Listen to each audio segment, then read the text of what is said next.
Hello everyone, welcome back to Erit Academy. And today we have taken a question again from current affairs. So we are continuing our series of current affairs questions which has been asked by UPSC in the recent exams. So the first question for the day is: the forests of Uttarakhand, Kullu Valley in Himachal Pradesh and Dzuko Valley in Nagaland and Manipur were in news on account of which one of the following reasons? So yes, before we jump into the discussion of options, so these type of questions you can handle only when you have read about them or you have come across the news, because if you go by the options, then all the options are very promising that yes, they can be news because of deforestation. It is happening all day around, everywhere it is happening. So don't guess such questions. If you know, then only mark it.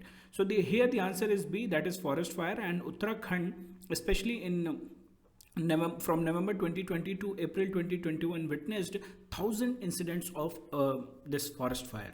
And like that, Uttarakhand, along with Uttarakhand, Nagaland, Manipur, Odisha, Madhya Pradesh, even Gujarat.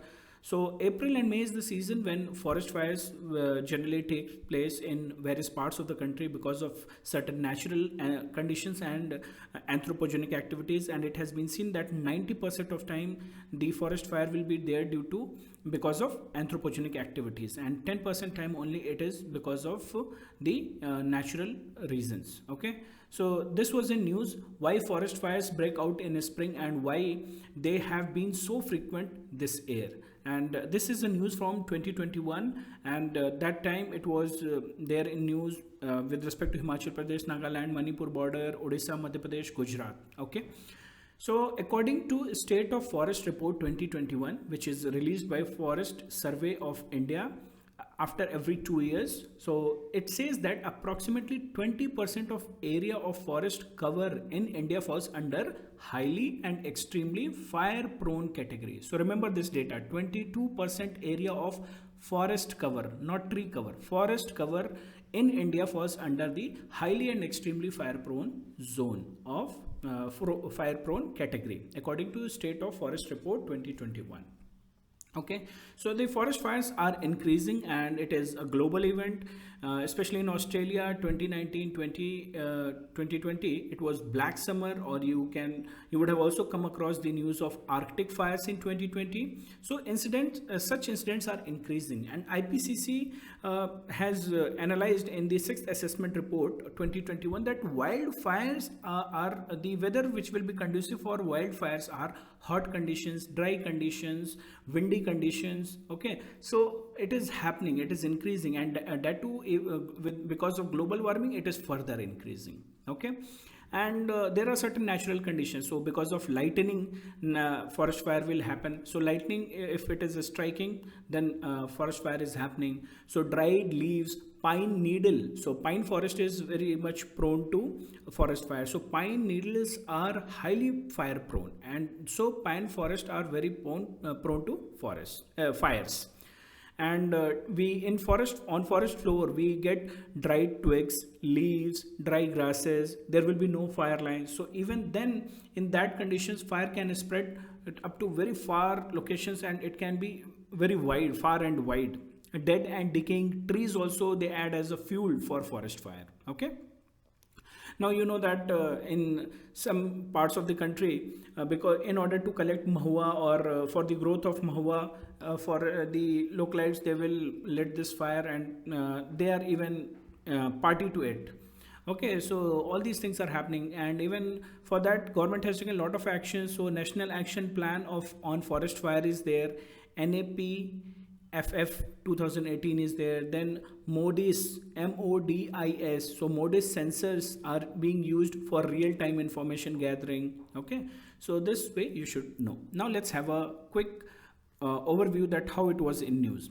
So here we have news from the same article that forest fires were frequent in Uttarakhand, and especially during winters, dry soil caused by a weak monsoon is being seen as a cause. So sometimes it might happen that UPSC is checking our conceptual clarity, so they might give such options that what are the reasons for forest fires, so they can ask. Okay, this is the news from 2021, that how Uttarakhand, Kullu Valley in Himachal Pradesh, then Dzuko Valley in Nagaland and Manipur border. So Dzuko basically means valley of cold water in Mao language.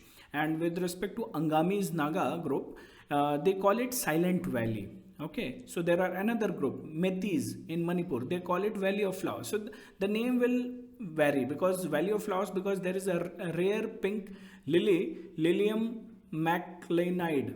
So because of that, they call it a rare pink lily is there. So the name is different. So Dzuko Valley can be a valley of cold water.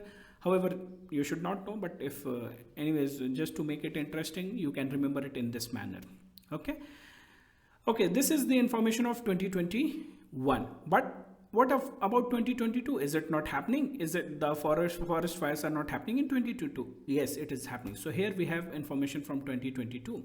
So Rajasthan's Sarasaka Tiger Reserve. So yes, the answer is forest fires, B. And there have been forest fires in Sarasaka Tiger Reserves, Odisha's Simlipal Wildlife Sanctuaries, and Madhya Pradesh Kui jungles in Sehor district and Majgaon region. So it might happen that UPSC on the same lines, this question which we have taken, it was in this was asked in February 2022. So it might happen that they can give this information. Okay, Ladkui jungle and Majgaon region of Madhya Pradesh, they were in news because of. So we should know. And not only that, we have another area from Kodai Canal Hills. So here we have Perima Lamalai Peak in Kodai Canal Hills, and that is in Tamil Nadu. So if these options are given, these names are given in the option, you should know it is related to forest fire. Okay, so this is it with respect to this question. We'll see the second question.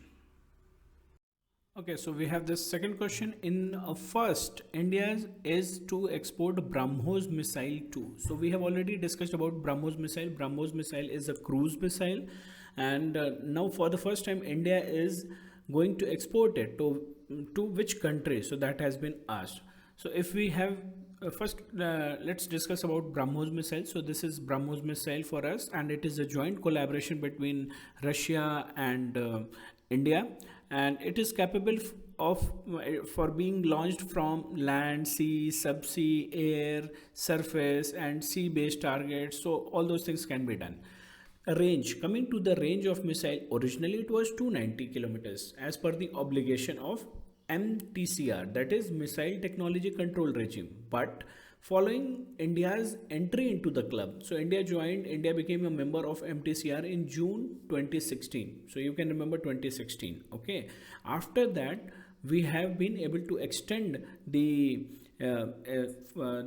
range of this missile. So for now it is 400, but yeah, we can extend it up to 450 or up to 600 kilometers at later stage. Okay, so this is the about range. And this is a cruise missile. The speed has been maintained at Mach 2.8. Remember it, because sometimes UPSC will give these information and they will try to confuse us. So the speed is Mach 2.8. That is nearly 3 times the speed of sound. Brahmos. As I told you that it is the joint venture of Brah means Brahmaputra, Mos. Mos is what? It is a river. It is a river in Russia known as Moskova. So Brahmaputra and Moskova river in Russia. Okay. So this is about Brahmos. Now this was in news. So as you can see, the news was of January 15, 2022, and it is saying in first Brahmos missile export order, Philippines approves $364 million contract. So the answer is Philippines. So sometimes as simple as this type of questions can be asked in UPSC, because I remember in 2016 they have asked this question that INS Astardhanani is what? It is a torpedo. Okay, so don't take any question to its face value. Simple questions can be also asked. Yes, we have to be thorough with it, that it is a cruise missile, what is the length, we are dealing it with which country, what is the meaning of Brahmos, and then we are supplying to which country, what is the speed. So all these things we should know. Okay, now let's have a look at the next question. The third question is dealing with the IUCN, International Union for Conservation of Nature. IUCN has recently categorized red sanders, that is also known as red sandalwood or red gold into what category? So deficient category, endangered category, near threatened category, critically endangered category. So first, with respect to category only, let's get some clarity. Okay, so we don't have any such the first type of category, that is deficient category, is not there. So as you can see there, we have extinct. So extinct in wild is there and extinct is there. Then threatened categories, we have the critically endangered, CR, endangered and vulnerable categories, and near threatened and least concern. So there is nothing like deficient category. So endangered is there, near threatened is there, critically endangered is there. Okay, or it can be data deficient or not evaluated. Okay, so maybe they are saying deficient category as data deficient, but yeah, for our concern it is extinct, extinct in wild, critically endangered, endangered, vulnerable, near threatened and least concern. So that is what all we need to know. Coming to the question, so this question was with respect to red sanders, that is red sandalwood, and why it was in use. So let's have a look first.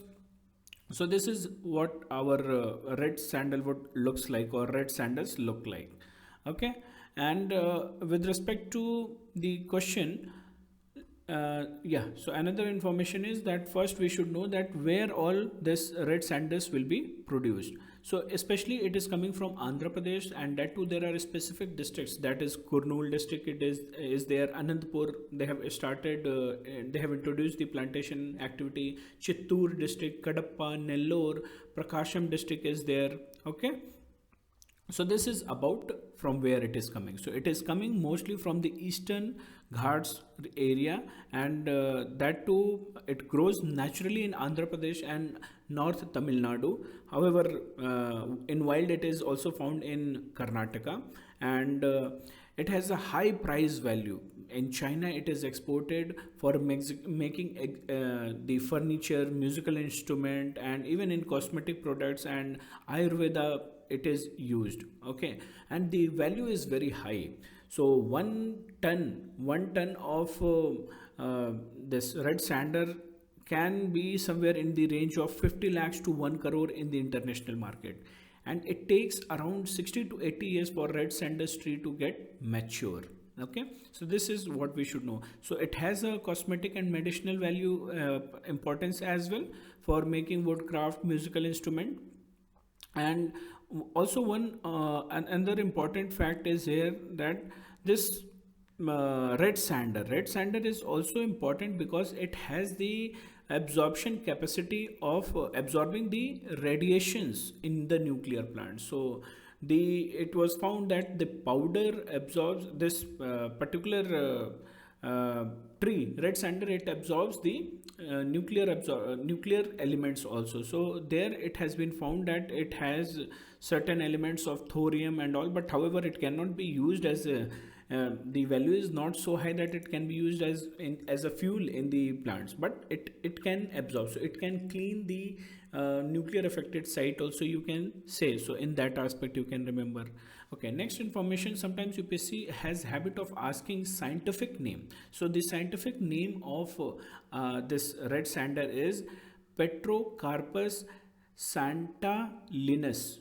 Okay, so Petrocarpus santa linus. So UPSC has asked in 2016 and 2017 or somewhere in 2018 they had asked, okay, this particular scientific name is of which plant or which tree, so that way we should not get confused. Okay, so this was the news. So let's have a look. Red sanders falls back into IUCN's endangered category, and it was specified this species was classified as near threatened in 2018. So this is news of 2022 10th January. So earlier it was categorized as endangered, and in 1997 it was lifted from endangered category and it was put under near threatened in 2018. And again in 2021 it has joined the endangered list. of IUCN. So the answer is endangered category. So remember this way, whenever you are cover it from all the aspects, cover it that okay, what is the importance of it, why it is being smuggled, where what is the natural location of where it grows, what are the scientific names and different names from which we can call it or it is known as, okay, and IUCN status. So this is it about the third question. Let's have a look at the fourth question. So we have discussed everything about it, right? And as I told, radioactive materials, the traces have been found here. Thorium and uranium traces have been found, but yeah, the quantity is very small. So this is what you should know. Okay, let's have a look at the next question.